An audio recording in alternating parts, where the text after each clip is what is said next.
This Sunday, another police shooting. The fatal shooting of an African-American man after a struggle with Atlanta police leads to angry protests and the immediate resignation of the city's police chief. I do not believe that this was a justified use of deadly force. We'll have the latest from Atlanta. This as coast-to-coast marches I just want justice, and we just want it now. have prompted a national debate on reforming police. We're talking about engaging a plan to create a public safety system that works for everyone. We won't be defunding our police. We won't be dismantling our police. We won't be disbanding our police. This morning, I'll talk to Senator Tim Scott, who's leading the Republican efforts on police reform, and to former Defense Secretary Bob Gates. Plus, the coronavirus spike.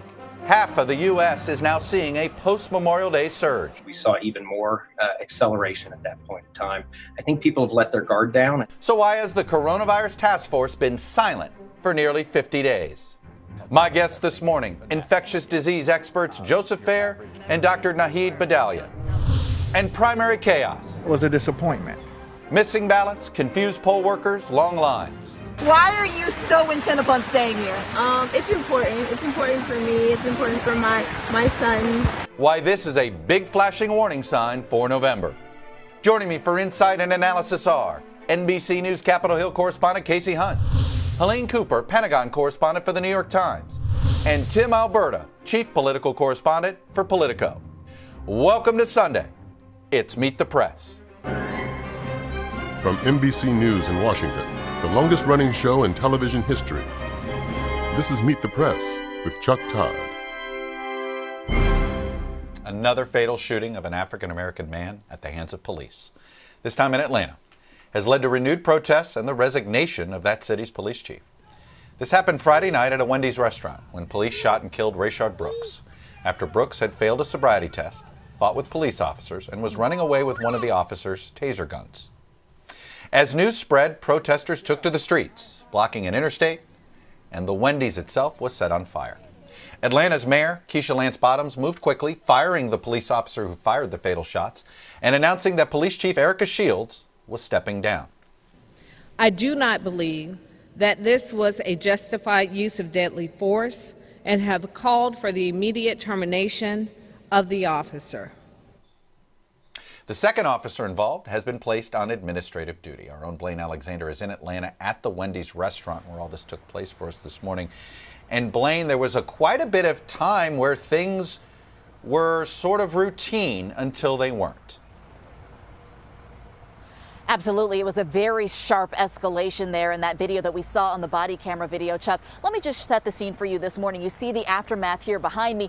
Up until just about 10 minutes ago or so, parts of this Wendy's were actually still smoldering. And I've got to say, even standing out here through our masks, we can smell the scent of smoke in the air. It's hanging heavily in the air. So that's really just a tangible reminder, Chuck, of all of the unrest that filled these streets here in Southwest Atlanta overnight and well into the morning. Now, a number of remarkable things about this, Chuck. First of all, is the fact that there are 6 different angles, at least, of video that show exactly what happened, what unfolded in this Wendy's parking lot on Friday night. One of them eyewitness video, surveillance video that was released by the Georgia Bureau of Investigation, and then 4 different angles of body camera and dash camera video from police officers. So when you look at that surveillance video, Chuck, you see those final moments of Rayshard Brooks' life before he was shot by the officer there in that parking lot.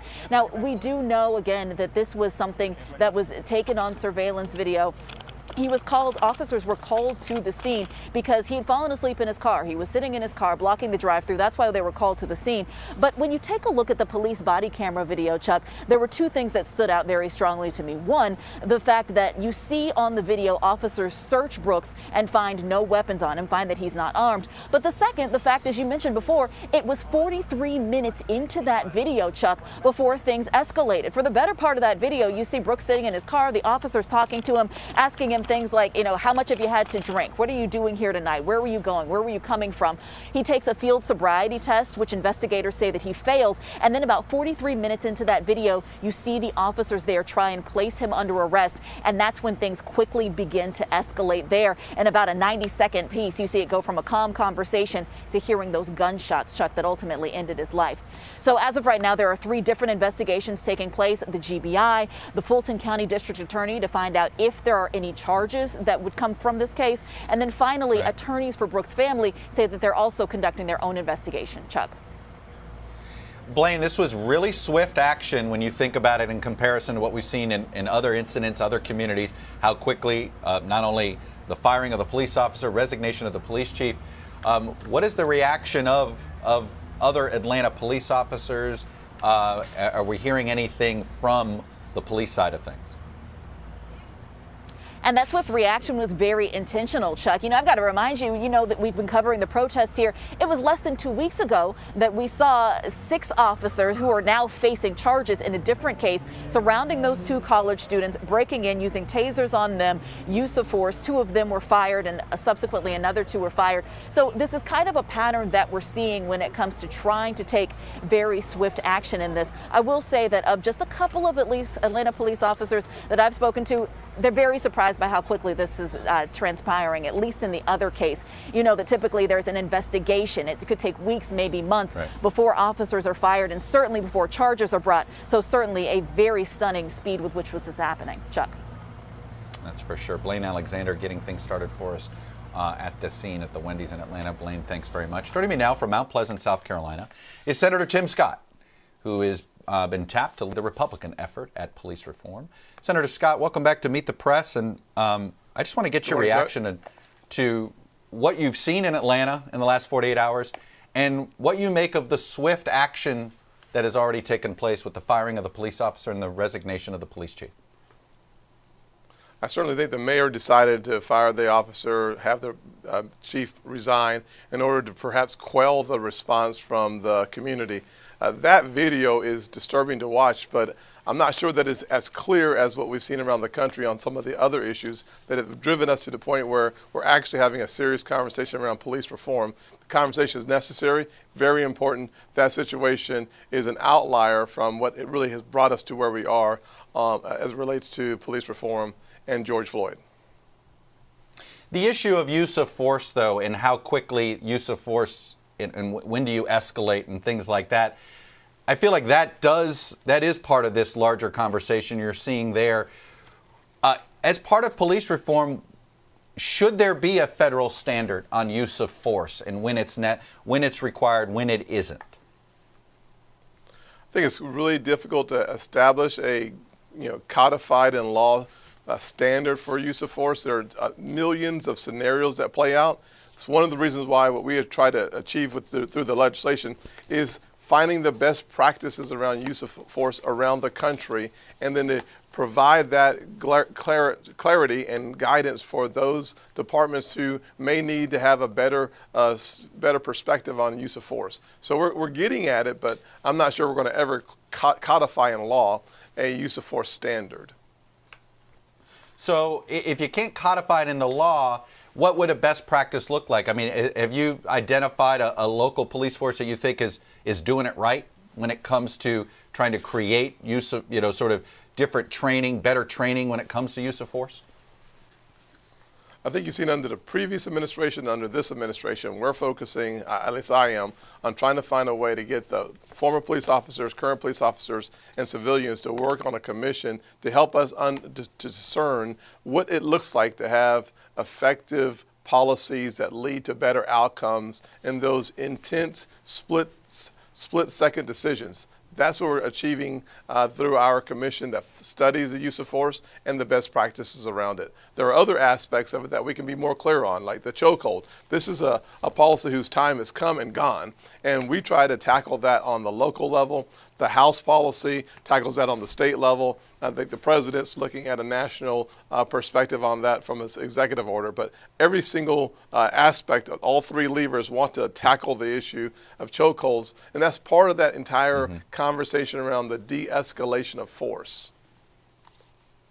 I want to show here quite a few local and state communities have already enacted reform measures. 6 states have done either the governors have issued executive orders or their legislature has passed some reform, signed them into law, and a whole bunch of communities that we're going to show in a scroll have, or police departments have instituted different things like a ban on the chokehold. For instance, I know Miami-Dade did that among others. But on the federal level, What has the most momentum here? What is the most consensus? The Democrats want to create a national registry to track police misconduct. They want to end no-knock warrants. You already talked about chokeholds, and they want to reduce qualified immunity for police officers. Of those 4 priorities, and we're going to, like I said, chokeholds, there's a lot of consensus. Where are you in the other 3?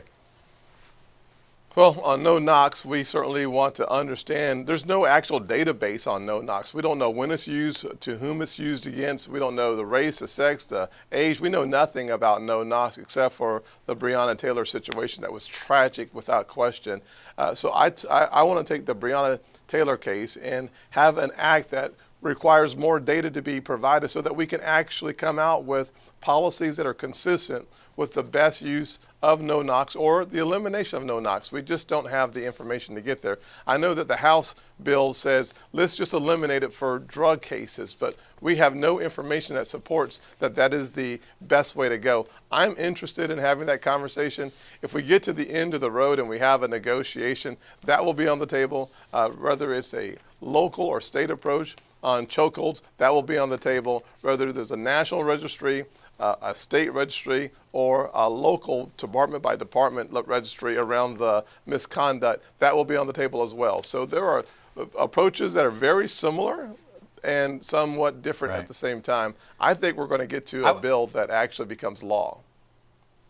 I was just going to say, it seems as if your disputes are more in implementing the goal, implementation to get to the goal, whether it's whether it's financial incentives to encourage change versus mandates. Is that the? Do you think there are more disputes sort of on implementation than on the larger goal? Well, Chuck, let me just put some skin on that comment you just made. So the House bill reduces money or takes money away from states on the chokehold issue. We take it from the departments, department by department. On the qualified immunity, something that you mentioned, I would be interested in decertification of officers. The left says that's a union issue that's kind of hard to get at. Qualified immunity on the right, that's an issue that most Republicans don't like at all, to include myself. So the question is there a path forward that we take a look at the necessity of eliminating bad behavior within our law enforcement community? Is there a path forward? I think we'll find that. I'm not sure that it's qualified immunity. It seems like it won't be decertification, but there's going to be more information provided to the public so that we can make concrete decisions. But if we're that close on making progress, I hope we don't let partisanship get in the way. Well, let me ask you about the president and the role he plays here. He's even now called demonstrators thugs. He's uncomfortable with some of, he's talked about some of the things he doesn't want to see. They've called getting rid of qualified immunity a non-starter. And of course, there's his own history, right, with when it comes to race that is, to some people, remarkably consistent and not in a good way. Can he play a role here that gets this across the finish line without sort of maybe apologizing for some of his views on race over the years? I think we can, I think the answer is yes. B, I think he is engaging now in a way that is constructive and helpful.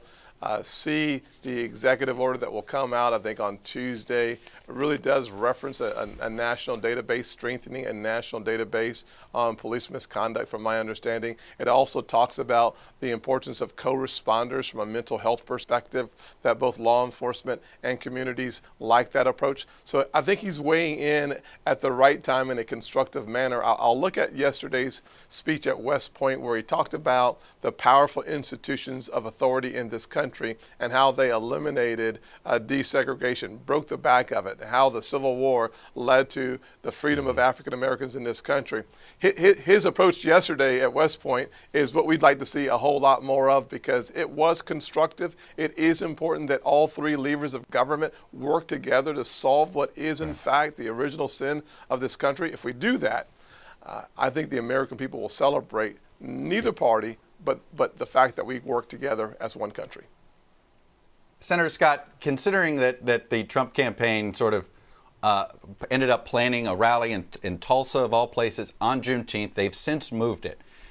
But I'm curious, do you think if Juneteenth were a federal holiday already, sort of marked in a way that one of the ways we use our federal holidays is for remembrance, for education, for things like that. A mistake like that wouldn't have happened? I do think the more information we have, obviously if there was a national holiday, Chuck, you're hitting the nail on the head. We would all know about Juneteenth. We'd all have an opportunity to celebrate it, and frankly, there would be fewer mistakes on that day. One of the aspects of our legislation, frankly, is providing resources in a very similar fashion as it's done at the Holocaust Museum. We want to do something at the African American Museum to celebrate Juneteenth and the Oklahoma, Tulsa, Oklahoma race riot and 100 years ago next year. We think the more education and information that we provide, the better people behave in all corridors of this nation, but specifically within the law enforcement community. So we have an opportunity to do that in our legislation. We provide some resources for that historical perspective and understanding that I think what about a federal bring holiday? us closer together. Well, listen, I'm open to it. I've been talking to some of my friends throughout the country, including at the White House. I think that's a brilliant idea. The conservatives in the House seem to be interested in that. So you never know what may happen. Senator Tim Scott, Republican from South Carolina. We look forward to I guess you're going to unveil more of this next week on police reform. We'll be taking a look and watching. Thanks for coming on and sharing your perspective, sir. Look forward to it. Thank you, Chuck. The clearing of protesters from Lafayette Square nearly 2 weeks ago for President Trump's photo opportunity at a nearby church led to condemnation by dozens of military leaders.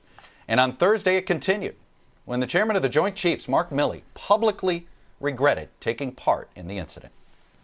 I should not have been there.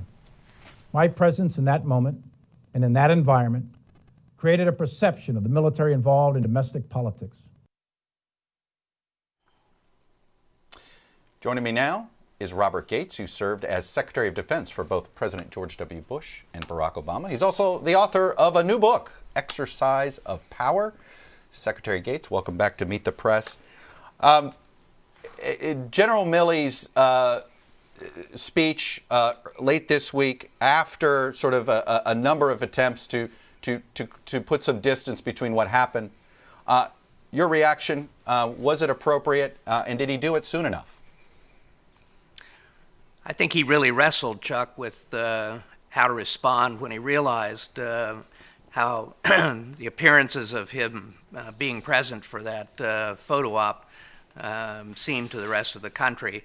I think I've known Mark Milley for a long time, and he's a man of great integrity, takes his responsibilities as an apolitical military officer very seriously.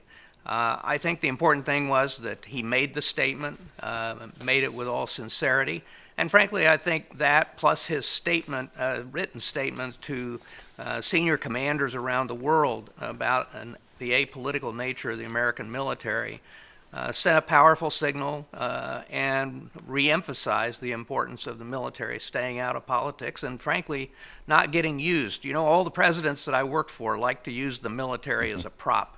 I think this president's probably taken that to a new level, but the military has to be very sensitive about being exploited in that way.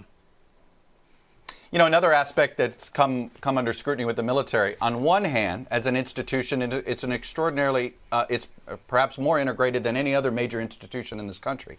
And yet this week we just had the first ever military chief to be confirmed, to be head one of the military branches, be an African American. So how far behind do you think the military has been, at least on its upper levels? And why is that? You've seen it. What do you think that is? Is that a systemic racism issue?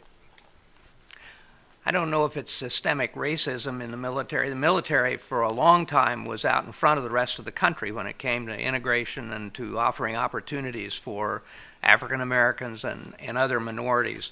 But I think one of the points that General Milley has made this week is that the military is going to have to pay more attention to how it moves officers, minority officers, into the most senior positions.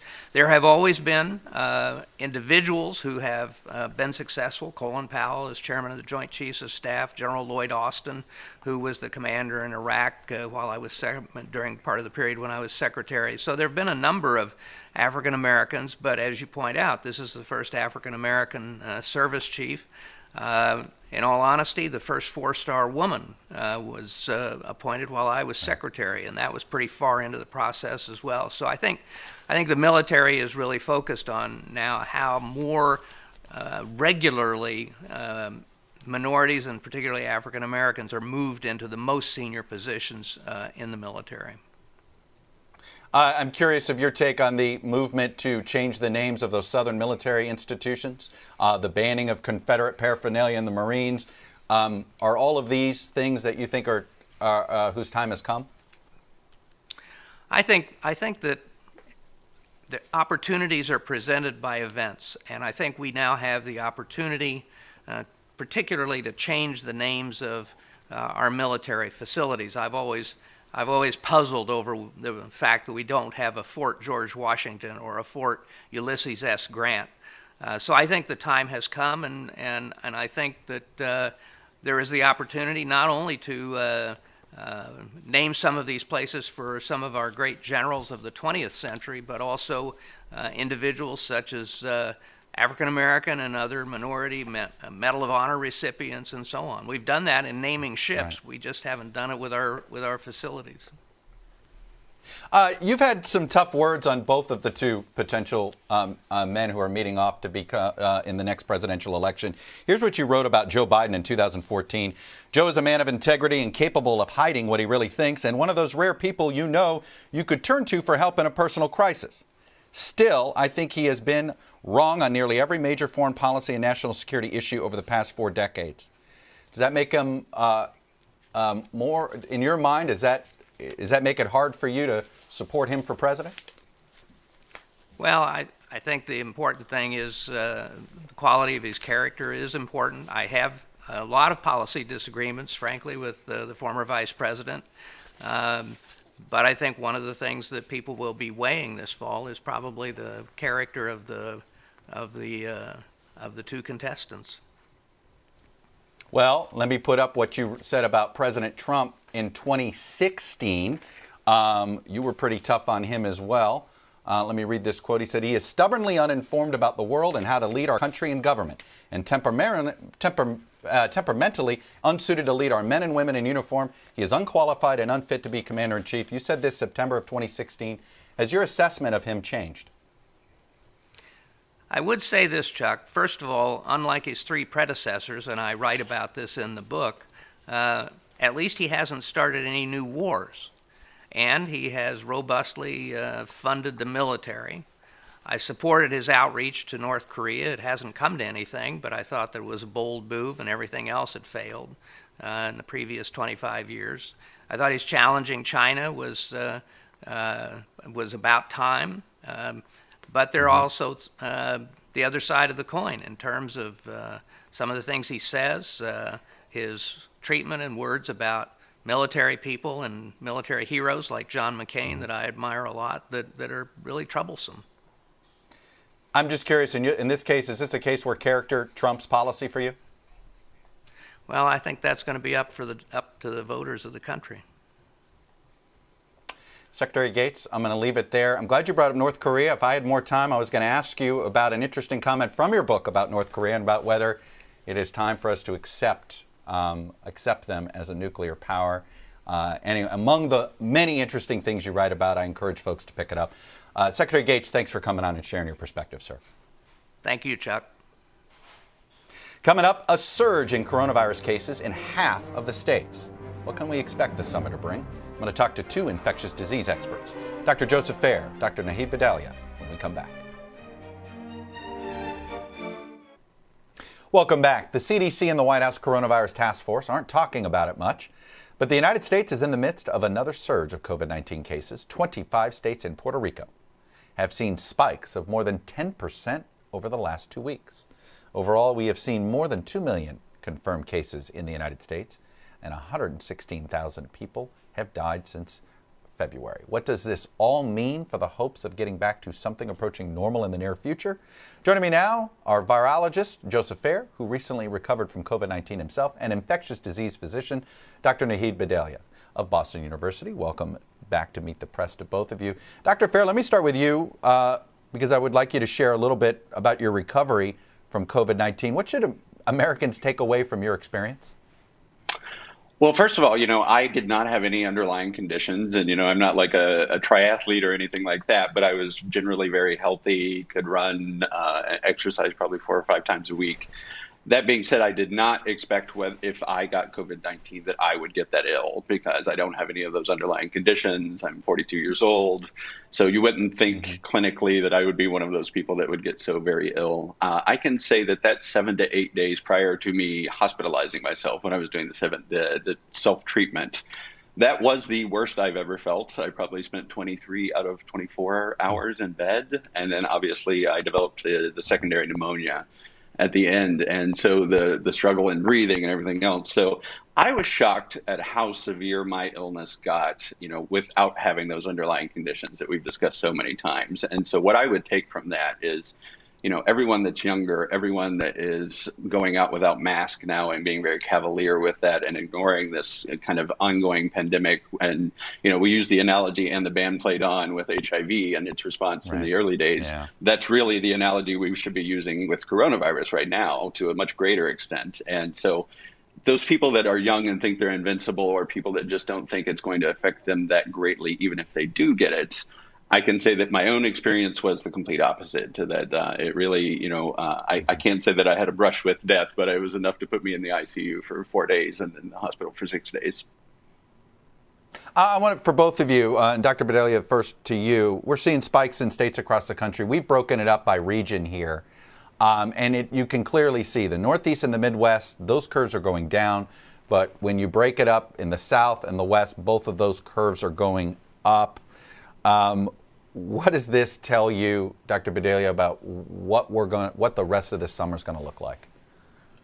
Well, Chuck, some of the benefit that the states in the South and the West had is that when the coastal states had their peaks, we all locked down, except for some states, we all locked down around the same time. And so the lack of movement protected them from that influx and new cases coming in. And now we've all opened up. And the evidence to me in the South and the West, some of the other places, is that we opened too early in those states, that we didn't have the ability to basically trace down those chains of transmission and stop them once people started mingling again. The most worrisome thing for me is the fact that hospitalizations are going up.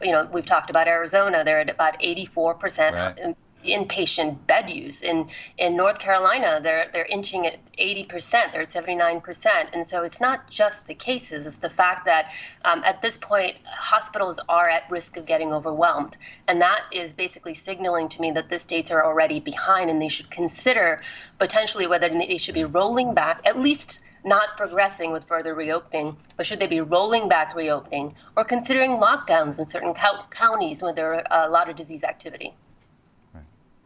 Dr. Fair, there's obviously been quarantine fatigue, and you have a whole bunch of local officials and state officials who just politically don't want to have to pull back or are tired of doing this. Had we at the beginning had a better, more aggressive testing and contact tracing, could we have been able to sort of have regional shutdowns at the beginning of this so that we would then there'd be more comfort today, for instance, for Texas to shut down because they didn't shut down before? Does this go back to our initial blindness to where this virus was 3 months ago? I absolutely. And, I can say, one of the things that you and I spoke about very early on was the need for a nationwide shutdown. And, I explained at the time that unless we all do it, it's really moot to do it in one place and not another with the United States and our porous borders between the states. And so I think that, having not done that early on, we missed a huge opportunity to contain and, even potentially eradicate this virus. We can't truly eradicate it because we're always going to have travel in and out of the United States and vice versa. But that being said, we could have truly mitigated its effects, and we missed that opportunity. So now we have so many cases that, as I said, earlier this week, that we risk the virus becoming endemic to the United States. And that's going to have a lot of derivative effects to it, such as countries banning the United States and its citizens from traveling to it, because we're the COVID-19 hotspot.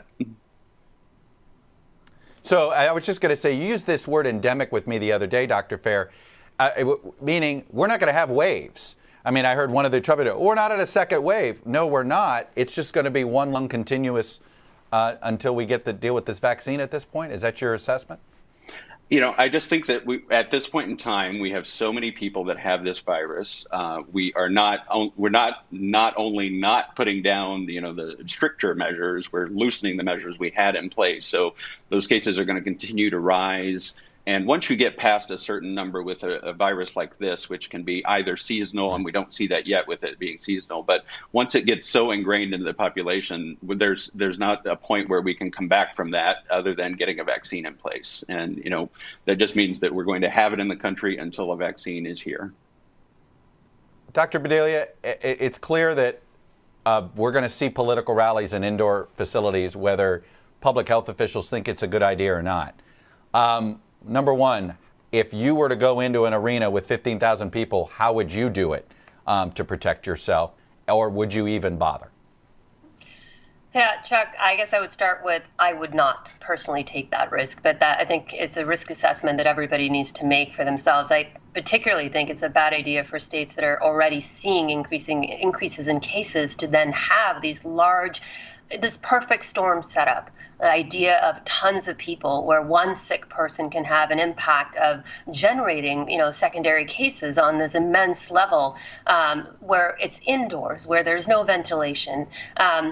And so if you had to have it, I think that I would move it to the outdoors. I would reduce the number of people. I would introduce physical distancing, and I would require everybody to wear a mask. And actually, stay home if you're sick. And once you've attended a rally, get tested. Dr. Joseph Fair, Dr. Nahid Bhadelia, thank you both for your expertise this morning. Always a pleasure to have you on. Thank you, Jim. And when we come back, as Confederate symbols across the country start to come down, President Trump has become an increasingly lonely voice in the national culture wars. Panelists next.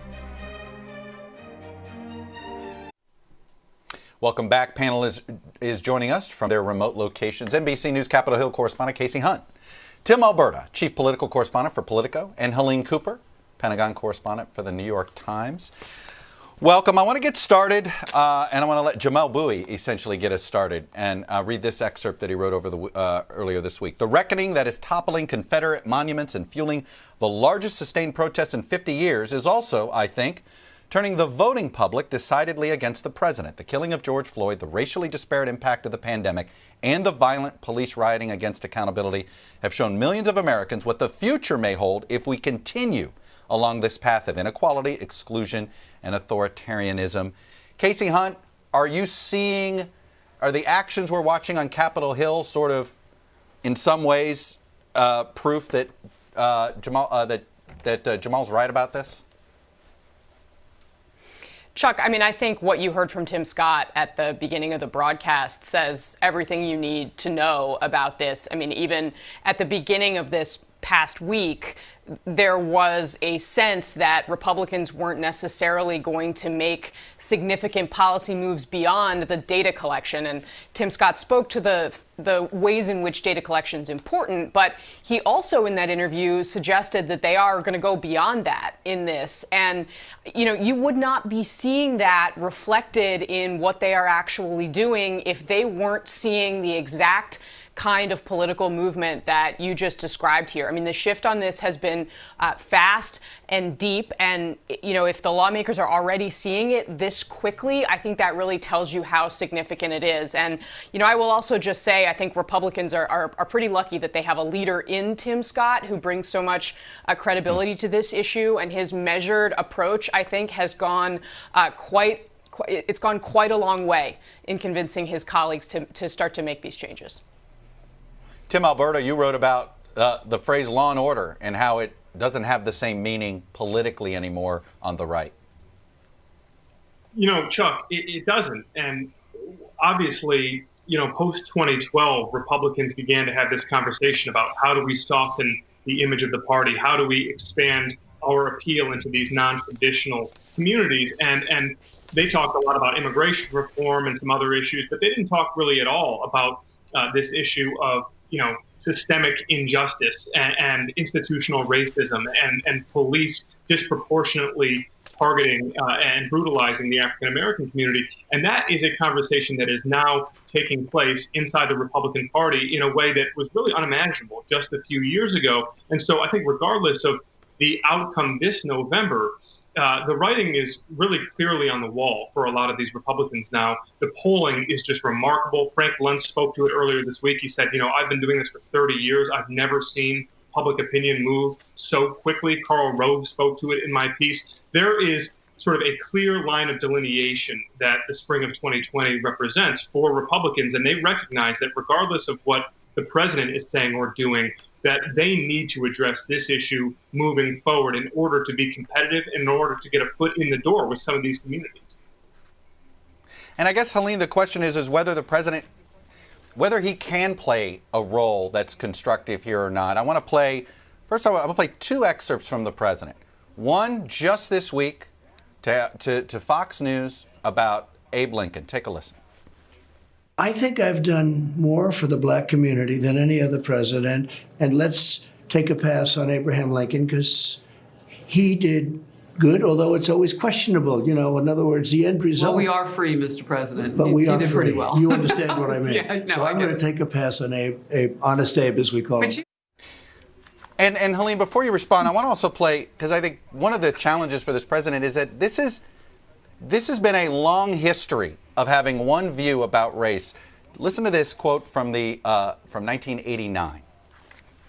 A well-educated black has a tremendous advantage over a well-educated white in terms of the job market. If I were starting off today, I would love to be a well-educated black because I really believe they do have an actual advantage today.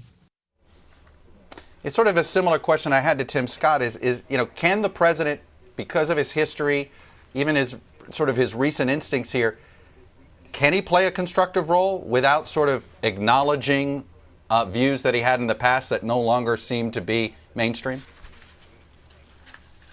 I have an easy answer for that. No. I don't see how President Trump can play any kind of constructive role in what's going on right now in this movement for change because of who he is. I mean, I wish you had the face palm emoji for when you were playing that tape of him on Fox News just now talking about Abraham Lincoln. That was insane. That's very Trump. I mean, he thinks he's always talking about how much he's done for the black community, but as you can see from his actions, and you can see from the actions of the administration, that's patently untrue. There's nobody in their right mind that can make that defense or even that case for President Trump. And when you look at what he did, for instance, I mean, I've been so focused this past week on the military and what's been going on between President Trump and the military. But when you look at what he did on Confederate bases, when he immediately slammed down Pentagon efforts to start talking, and they weren't even saying we're absolutely going to do it. They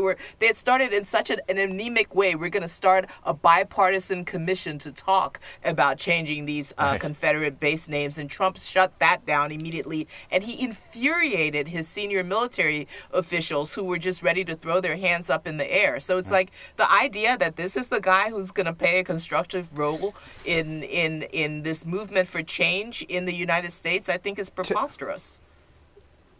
Tim, Alberta, is the president misreading his own base? I think he instinctively assumes his base is going to rise up on this Confederate name change thing.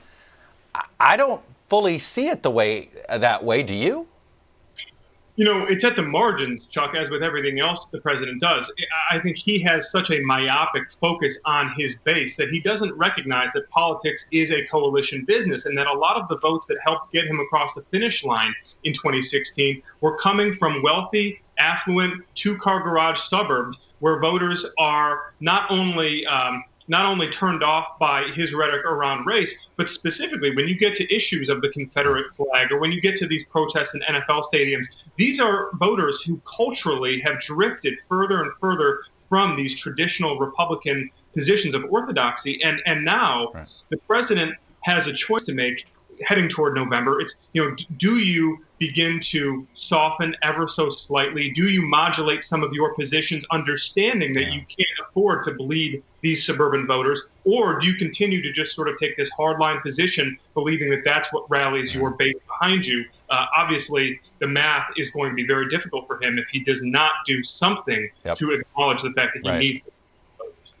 Well, speaking of math, we're about to put up a math problem here for President Trump in our next segment. In fact, when we come back, the changes in our political culture and political parties that could play a big role in November. Stick around.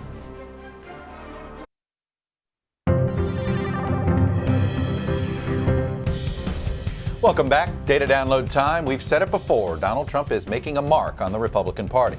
And it may be that he's reshaping the Democratic Party as well, changing those who self-identify as members of either major political party. Data from the Pew Research Center shows notable shifts in the demographic makeup of both parties since 2015, just before Mr. Trump entered the race 5 years ago tomorrow. Let's start with the ever-widening political divide among men and women. In 2015, there was already a gender gap. Republicans had an 8-point edge with men. Women leaned Democratic by 12. Compare that with combined data from 2018 and 2019. By then, the GOP was holding steady with men, but Democrats held an 18-point edge with women. Then there are the divides along racial lines. In 2015, Republicans only held an edge among white voters, with Democrats holding a double-digit lead among other racial minority and ethnic groups, as much as 71 points, for instance, among black voters. But that advantage among whites is slipping. Now it's down to only plus 11. And look to the right at that huge jump in Asian Americans identifying as Democrats in just 4 years. Dramatic. Then there's the other great divide in this country, geography. 5 years ago, Democrats held a big edge with urban voters, but Republican was the party of choice in the suburbs and with rural voters. In the 2018-2019 numbers, Democrats gained in urban areas and were almost even in the suburbs, but Republicans have made big gains with rural Americans. All this is to say, the Republican Party that was once the bastion of wealthy, white establishment voters is looking more like the home of working class and rural white voters. That's a shrinking demographic. It was enough for Mr. Trump to eke out an electoral college win in 2016. But it could be a real problem for the party as the country continues to change. When we come back, is Joe Biden closer to choosing a running mate?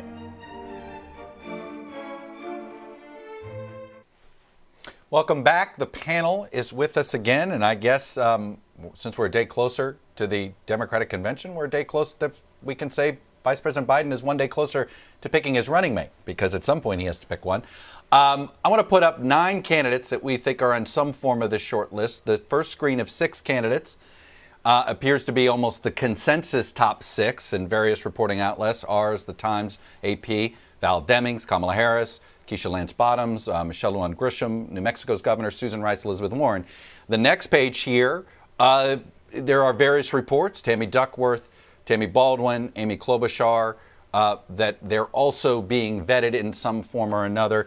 Kasie Hunt, I think what's obviously notable is if you look at that consensus top 6, four of the 6 are African American, 5 of the 6 are women of color. That's right, Chuck, and I think it's very clear that that is a significant consideration in this moment. He certainly is under a lot of pressure to choose a woman of color, although I will note that Jim Clyburn, who has been somebody that has really had the vice president's ear on this, has said it's not necessarily a requirement that they do that. I do think also the thing that is probably weighing the most heavily is that there is a very real sense that they need to make sure that they are choosing someone who voters, and particularly independent voters, feel confident could step into the top job were that necessary. And that set of qualifications is particularly important in this instance. They don't want to repeat, a mistake that John McCain made when he selected Sarah Palin, and it raised questions about his judgment and her ability to take over. Helene Cooper, I think about some of the top candidates here. You've got Val Demings, who's not run for statewide office before. Susan Rice, who's not run for any office before, but has a ton of national security credentials. Val Demings, obviously a lot of credibility perhaps on law enforcement issues, being a former police chief. Kamala Harris is somebody who's run a national campaign. There are different ways of looking at this. Which way do you think Biden is more concerned about what at this point?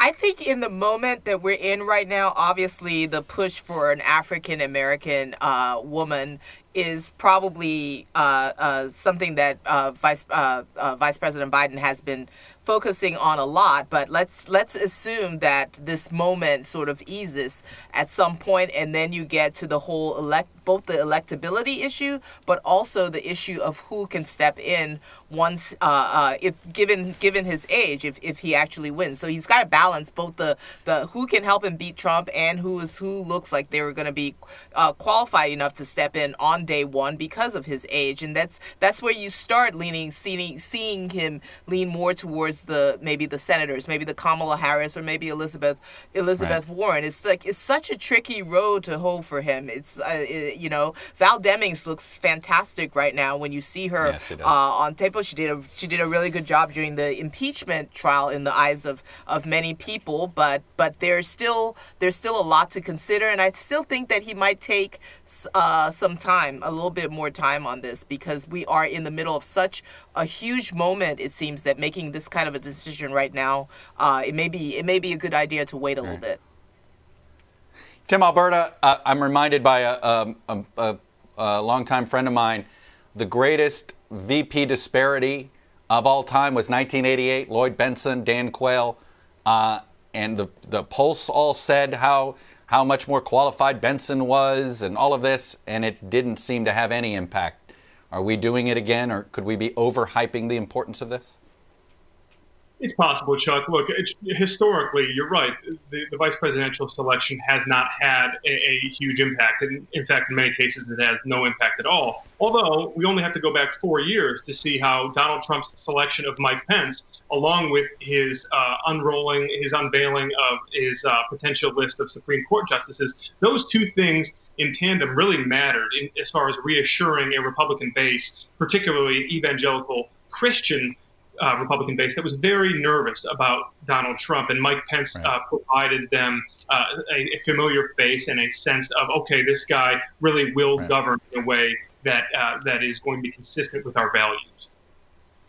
Well, you make an important point. The Trump worrying at the time about a base constituency group, that could be what Biden has to be concerned about as well. Thank you all. Before we go, we want to note that once again, Meet the Press is working with our friends at the American Film Institute. This year, the AFI Docs Film Festival, which is always a great event, is going virtual, obviously, featuring more than 50 documentaries. It runs from Wednesday to Sunday. Tickets and passes are available now at docs.afi.com. We love our partnership with them. I'm looking forward to this. Hope you will too. That's all we have for today. Thank you for watching. Thank you for trusting us. Stay safe and healthy on this Flag Day. And we'll be back next week, because if it's Sunday, it's Meet the Press.